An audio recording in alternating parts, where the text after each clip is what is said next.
So my wife asked me to help out around the house the other day. Now, she said it like it was going to be a simple thing. You know that tone, the one where she's smiling, but also plotting world domination if you mess it up? Yeah, that one. So, figured, okay, I'm a grown adult, I can help. How hard can it be? Turns out, it's basically the equivalent of trying to defuse a bomb while blindfolded. First thing she asked me to do was just fold the laundry. Now, I've folded laundry before, mostly by shoving it into a drawer and hoping for the best. But this time I wanted to impress. I thought, they're smart, I'll fold it like a professional, like I'm on some laundry TikTok. I realized that I have no idea how to fold a fitted sheet. So now there's a towel on the ceiling fan, a sock in the fridge, my pride slowly leaking out through the cracks of my manhood. Then she said, can you just unload the dishwasher? Simple. I mean, plates go in the cupboard. I can do that. Except I put all the mugs on the top shelf, which is 5 feet too high for anyone but a professional basketball player. And naturally, she comes in and there's a mug teetering like it's auditioning for a circus act. She looks at me like I just launched a rocket into orbit and forgot to tell NASA. By this point, I realized that helping has rules, invisible rules, rules that, if broken, result in the kind of passive-aggressive comments that last for years. So I tried to make coffee, and I thought, hey, how bad can coffee be? Well, if you put dish soap in the coffee maker instead of water, the answer is very, very bad. The kitchen started foaming like we were starring in a shampoo commercial gone horribly wrong. She walked in, saw the chaos, just quietly said, I could do this myself. And I think those 5 words carry more judgment than a panel of Supreme Court judges. I didn't stop there. Oh no. I tried to help with the vacuuming. I thought I was being clever, going back and forth, really giving it some flair. But apparently, the vacuum has a mind of its own. Now it's stuck under the couch like it's trying to escape from my incompetence. Meanwhile, I'm wrestling with it. She's just standing there, arms crossed, silently plotting my demise, or maybe just planning to get popcorn and watch me flail. By the end of it, realize that helping isn't about doing the chores. Smart. It's about surviving the experience without causing a natural disaster in your own living room. And let me tell you, the chaos was real. The socks, the soap, the mug on the top shelf. It was like a small apocalypse in domestic form. The best part, she left me alone for 5 minutes, and when I came back, she had the laundry done perfectly. Perfectly. It had been folded by a human robot trained in Switzerland, and I just stared. Here's the thing, helping isn't about being perfect. It's about trying and failing in spectacular, catastrophic, hilarious ways. And if you survive the chaos, maybe, just maybe, you get a high 5, or at least a small smile. So it all started when my wife casually said, can you help out around the house today? Now, when a person says something like that, you think, okay, sure, a little help here and there, nothing too complicated. But the way she said, that was the real warning sign. She said it with that smile, like she believed in me, but also like she knew exactly how spectacularly I would fail. And let me tell you, I walked in feeling like a responsible adult, fully ready to do good, helpful things. I had this image in my head that I'd be folding laundry with precision, putting dishes away like a human Tetris master, maybe even vacuuming with style. But I was wrong, very, very wrong. The first thing she told me to do was fold the laundry.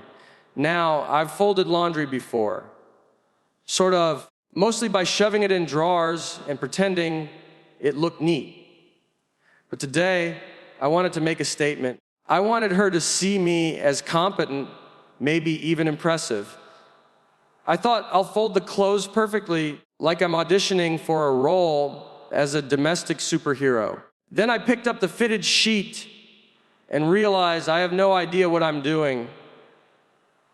I tried every trick I'd seen online, every method my brain could invent, and it still ended up looking like something you'd throw in a laundry-themed horror movie. By the time I got one sheet halfway folded, another sock had disappeared into the abyss of the laundry pile. I'm pretty sure a towel ended up on the ceiling fan, and she walks in and gives me that look, you know, the one where it's calm, but somehow also the most disappointed thing you've ever seen in your life. I thought, okay, maybe I'll switch tasks.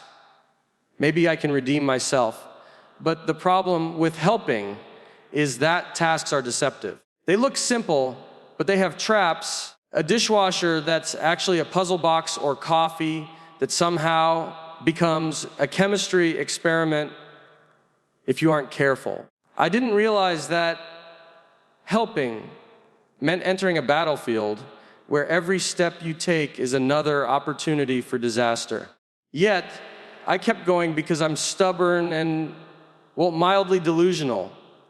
I picked up a pair of socks and thought, I just fold them carefully and stack them neatly, she'll see my effort and smile. And instead, the socks slipped, bounced off the counter, and one landed in the trash can. And I had this brief moment of panic. Maybe I should just run and hide in the garage for a few hours until the chaos subsided. But no, I stayed, because that's what heroes do, right? Or at least, that's what I thought I was doing.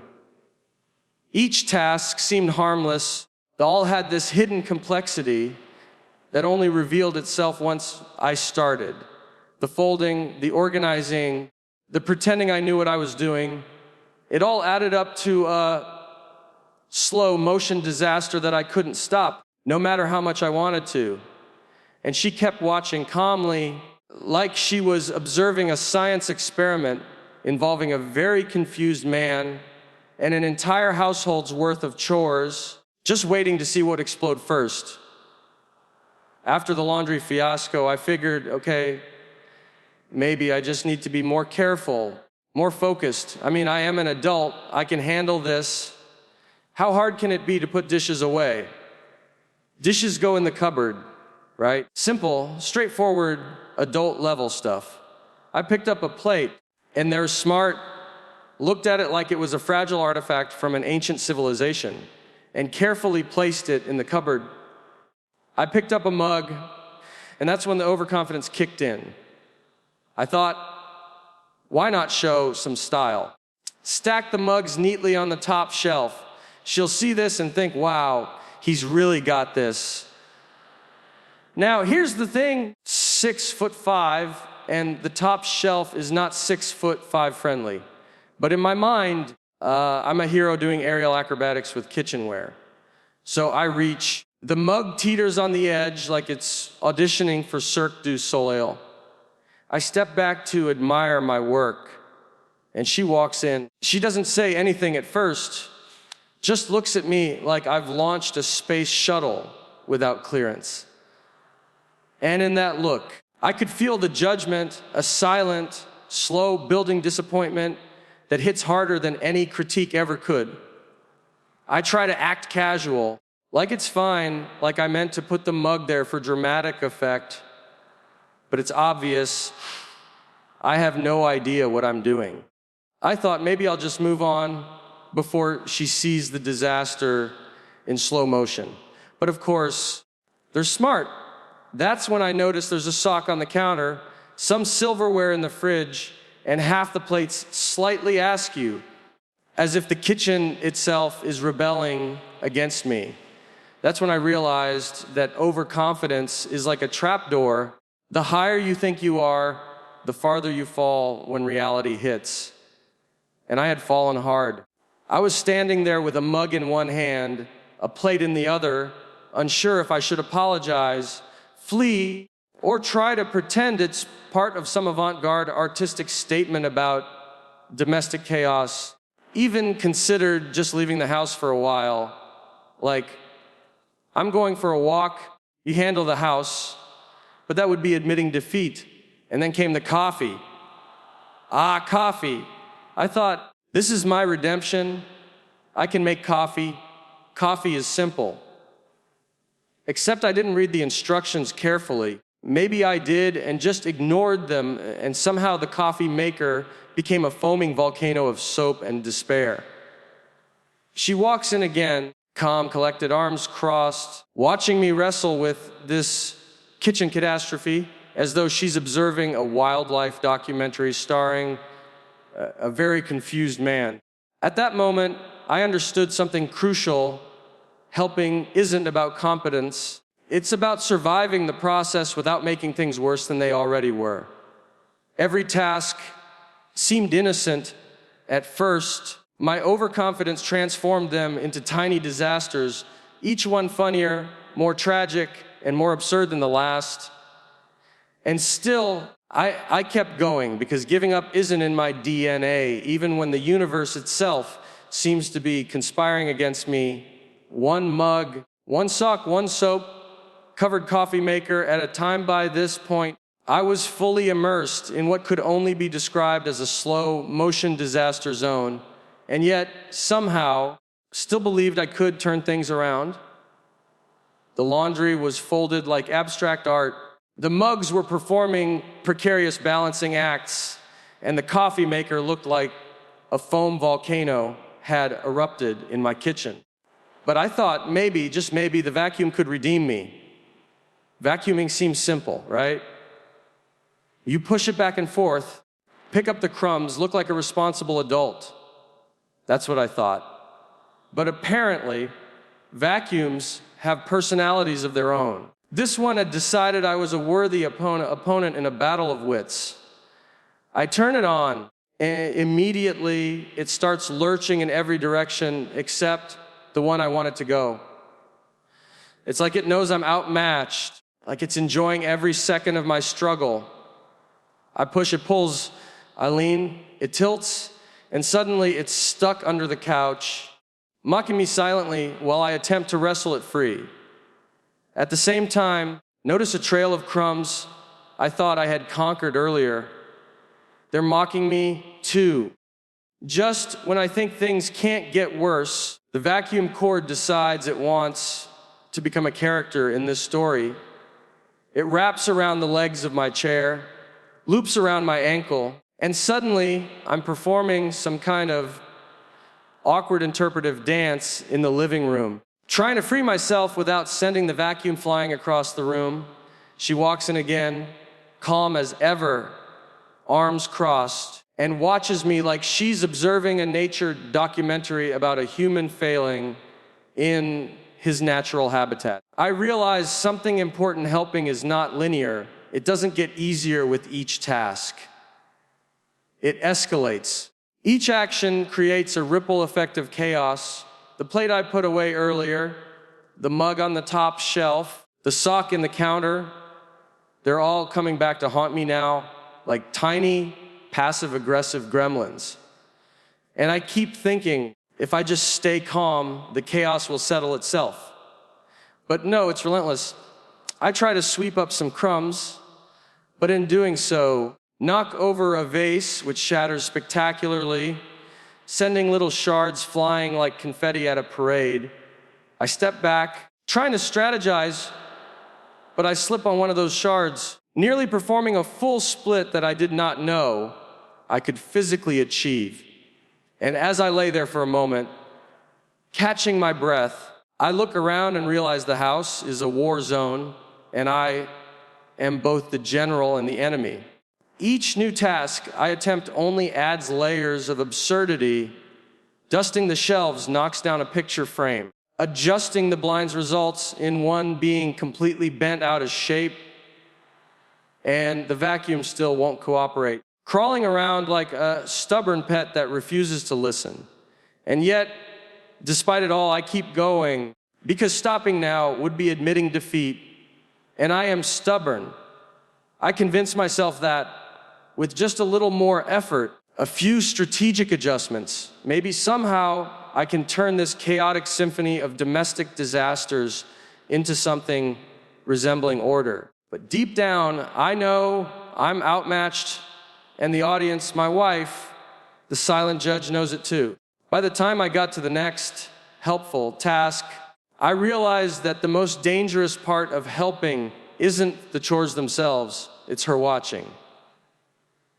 She doesn't yell, she doesn't scold, she just stands there, arms crossed, giving me the kind of look that could stop a freight train. You know, the one calm on the outside, silently cataloging every mistake, every misstep, every minor disaster you've unleashed in the last 10 minutes. It's worse than if she had yelled, because her quiet judgment feels like it's slow, cooking you alive.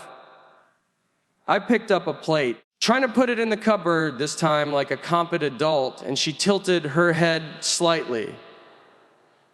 That tilt is subtle, almost imperceptible, but it's devastating. It says, without words, you are so far from where you think you are. It's adorable and horrifying. I thought maybe I could distract her with a little humor, so I said something like, "Don't worry, I've got this under control," which was a mistake, because now she raises one eyebrow. You know, when someone raises one eyebrow at you, it's game over.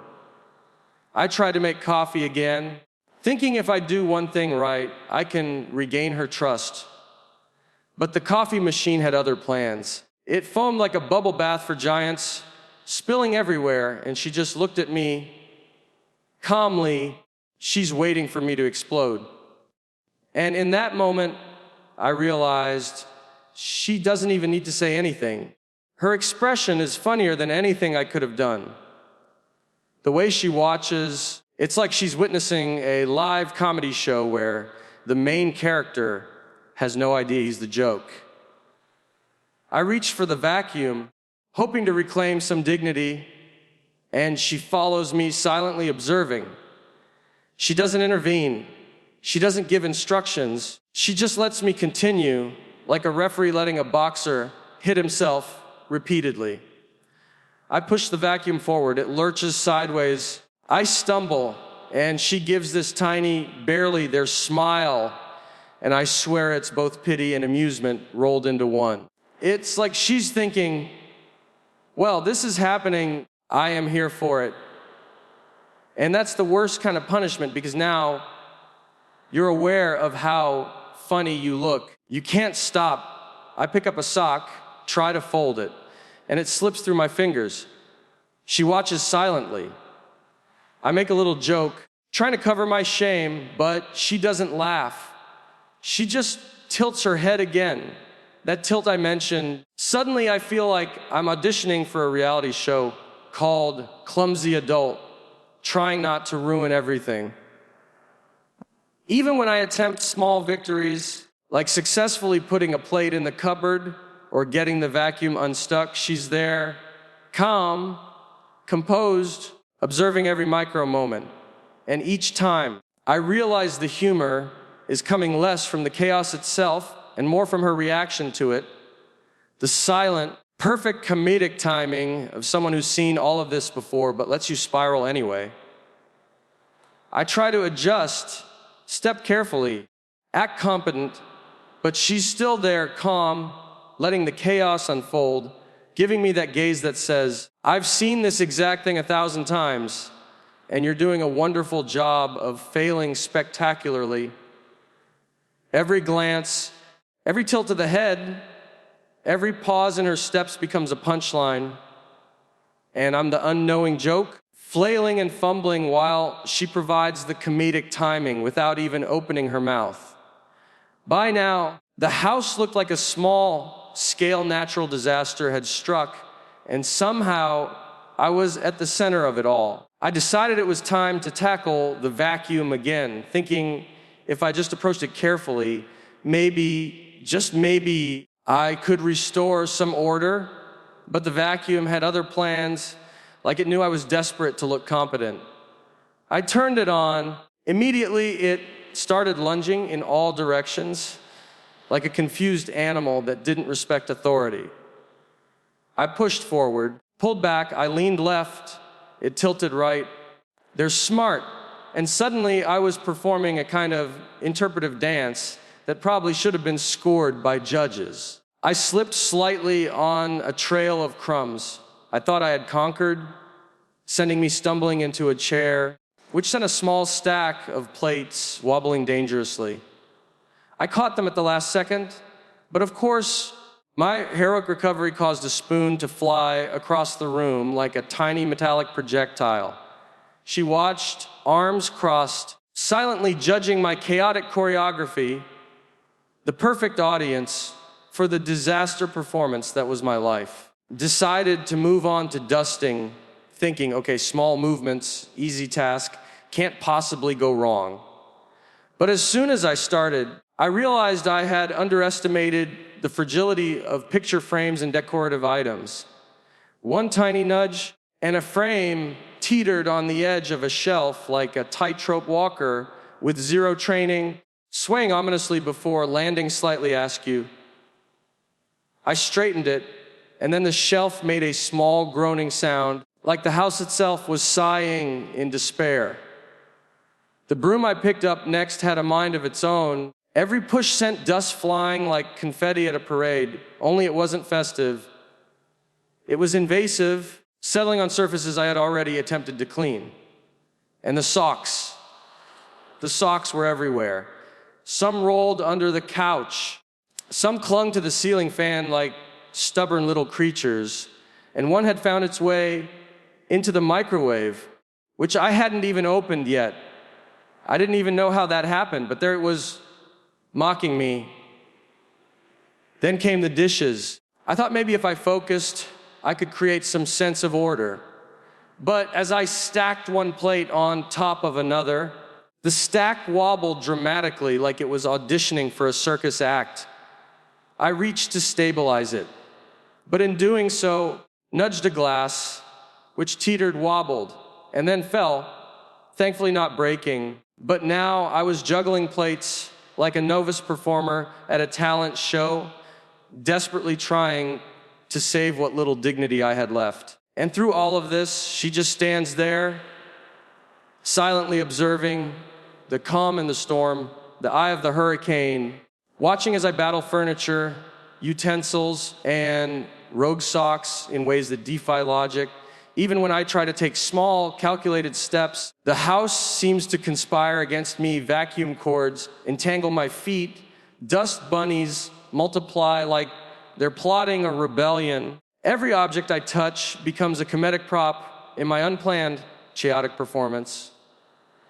And yet I keep going because stopping now would mean admitting defeat. And I'm stubborn enough to continue performing in this live action slapstick show that only I seem to be auditioning for. By the time I finally pause for a second to catch my breath, I realize that helping isn't about being productive. It's about surviving the chaos and trying to convince yourself that maybe, just maybe, you're doing something right. I looked around at the living room. There were socks in places socks should never go. A mug dangerously teetering on the edge of the counter like it had been auditioning for a stunt show, crumbs forming new civilizations in corners, and me standing in the middle of it all, sticky from soap, slightly dizzy from wrestling the vacuum, and wondering if this was what adulthood really meant. I thought I was helping, but helping turned out to be a complicated, perilous adventure where each small victory is immediately overshadowed by a new disaster. And I started noticing patterns, little comedic patterns that made me laugh despite the frustration. Like no matter what I tried, the socks seemed to move on their own like tiny agents of chaos, and the vacuum cord was always lurking to trip me up the exact moment I thought I had regained control. I realized that the universe had a sense of humor. It had chosen me as the main character in a slapstick show that no one asked to be a part of. I also noticed how much timing matters in comedy.